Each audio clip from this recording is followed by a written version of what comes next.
agar membuat DC Aku Laku itu tidak jadi ke rumah teman-teman ketika teman-teman telat bayar atau gagal bayar di aplikasi Aku Laku.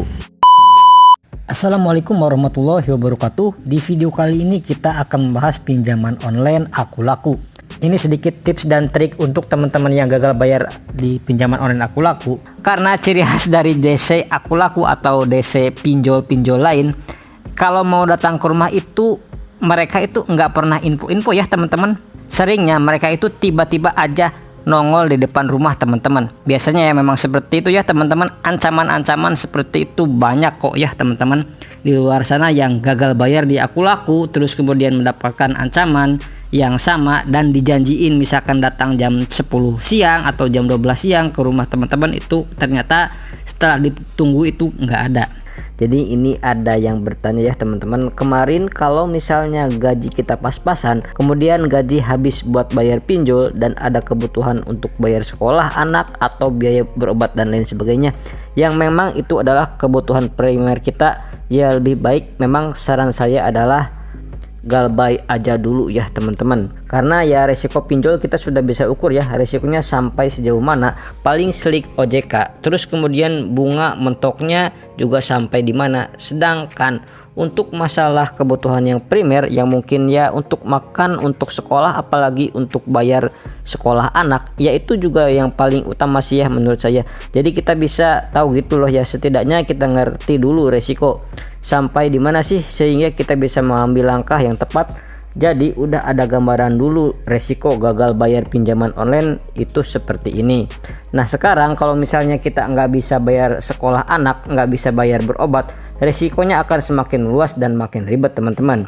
Ya tinggal kita aja nanti pelan-pelan mulai berusaha lebih keras, terus mulai ikhtiar dan juga mulai untuk rajin berdoa, rajin nyari kerja sampingan dan lain sebagainya, untuk mendapatkan penghasilan tambahan yang bisa teman-teman gunakan untuk mungkin ditabung sedikit demi sedikit untuk membayar hutang pinjaman online-nya. Tapi kembali lagi, jika memang uangnya belum ada, jika memang teman-teman merasa wah ini pak uangnya pas nih cuman segini, ada keperluan yang lebih urgent lagi, ya udah galbay aja dulu ya teman-teman, nggak apa-apa, cuman nanti aja pikirin masalah bayar pinjolnya setelah urusan teman-teman selesai. Jadi jangan sampai hal ini juga mengganggu fokus di pekerjaan ya teman-teman. Jangan sampai juga hal ini mengganggu di hal-hal yang lain, karena sekali lagi gagal bayar pinjaman online itu nggak akan ada resikonya yang berat kecuali memang mindset, pola pikir teman-teman ketakutan. Itu loh yang sebenarnya yang membuat masalah pinjol ini menjadi seakan-akan menjadi sebuah masalah yang berat ya teman-teman.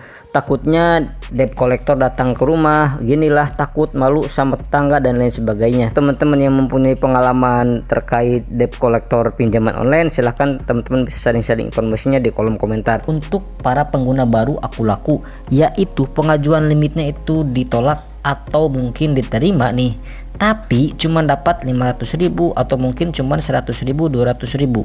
Kenapa? Karena tentu aja ini berkaitan dengan banyak yang peristiwa gagal bayar dan juga telat bayar yang terjadi di semua aplikasi pinjol. Apalagi saat ini diberatkan aturan-aturan OJK yang semakin memberatkan, sehingga wajar saja ya teman-teman apabila pengajuan limit itu setidaknya teman-teman bisa mendapatkan limit kecil ataupun mungkin ditolak.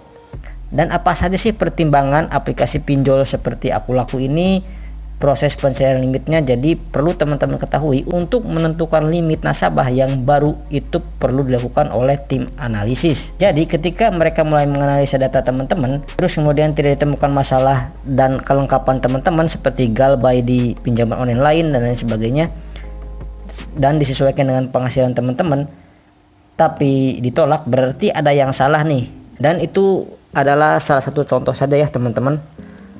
Nah untuk teman-teman yang saat ini susah diterima atau pengajuan limit Aku Lakunya ditolak, jadi kalau misalkan teman-teman itu nggak pernah punya historis hutang, dalam artian teman-teman belum mempunyai kredit, maka pihak Aku Laku juga akan menilai 50-50, artinya apakah teman-teman itu layak diberikan limit atau tidak. Beda lagi ketika teman-teman sudah melakukan pinjaman dan pinjaman tersebut itu lunas dan statusnya lancar, itu saya yakin teman-teman mendapatkan limit yang agak lumayan di sekelas Aku Laku. Untuk teman-teman yang mempunyai pengalaman mengenai pengajuan limit aku laku ditolak, atau mungkin pengajuan limit aku lakunya itu sedikit, teman-teman bisa sharing-sharing informasinya di kolom komentar. Sekian dulu di video kali ini.